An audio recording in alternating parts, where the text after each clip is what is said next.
నమస్కారం. ఈ రోజు నుంచి శ్రావణ మాసం ప్రారంభమవుతోంది.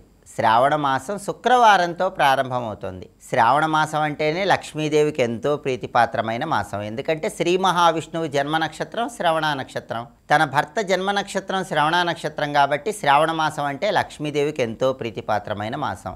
అందులోని ఈ మాసం శుక్రవారంతో ప్రారంభమవుతోంది కాబట్టి లక్ష్మీ కటాక్షం కలిగి ఇంట్లో సభ్యులందరికీ అష్టైశ్వర్యాలు భోగభాగ్యాలు చేకూరాలంటే ఇంద్రకృత లక్ష్మీ స్తోత్రంలో ఉన్న ఒక ప్రత్యేకమైన శ్లోకాన్ని దీపారాధన చేశాక ఇంటి యజమాని లేదా యజమానురాలు లేదా ఇంట్లో ఎవరైనా సరే 21 సార్లు లేదా 11 సార్లు చదువుకోవాలి. ఆ శక్తివంతమైన శ్లోకం ఏంటో ఇప్పుడు మనం చూద్దాం.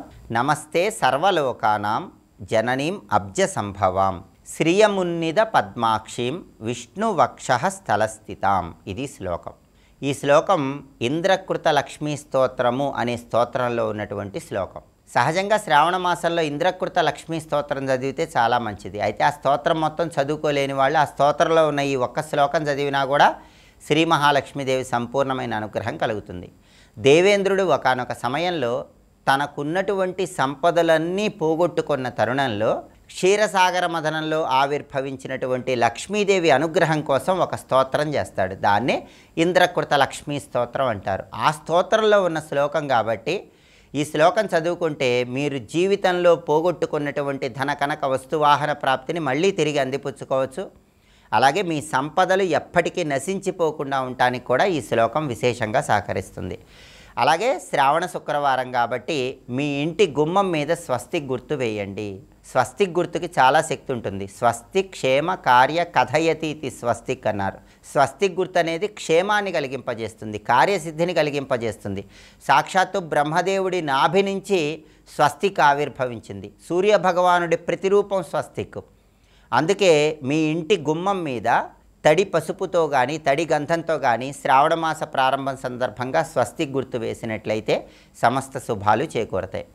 అలాగే ఈరోజు శ్రావణమాసం ప్రారంభం సందర్భంగా మీ ఇంటి గోడల మీద పూర్ణ కుంభం గుర్తు వేస్తే కూడా చాలా మంచిది. తడి పసుపుతో కానీ తడి గంధంతో కానీ పూర్ణ కుంభం గుర్తు వేయండి. ఈ పూర్ణ కుంభం గుర్తు అనేది అమృత కలశానికి సంకేతం. దేవతలు దానవులు పాల సముద్రాన్ని చిలికినప్పుడు ఆ క్షీరసాగర మథనంలో వచ్చినటువంటి అమృత భాండానికి సంకేతమే, అమృత కలశానికి సంకేతమే పూర్ణ కుంభం గుర్తు. కాబట్టి ఇంటి గోడల మీద పూర్ణ కుంభం గుర్తు వేసినట్లయితే శ్రీ మహాలక్ష్మీదేవి అష్టైశ్వర్యాలను భోగభాగ్యాలను కలిగింపజేస్తుంది. ఏ ఇంట్లో అయితే దంపతులు కలహించుకోకుండా ఉంటారో, ఏ ఇంట్లో అయితే ఆహారం వ్యర్థం కాకుండా ఉంటుందో ఆ ఇంట్లో లక్ష్మీదేవి స్థిర నివాసం ఏర్పాటు చేసుకుంటుందని చాణుక్య నీతి సూత్రాలలో చెప్పారు. కాబట్టి దంపతులు గొడవ పడకండి, ఇంట్లో ఆహారాన్ని వ్యర్థపరచకండి. శ్రావణ మాసంలో ఈ నియమాలు పాటించండి.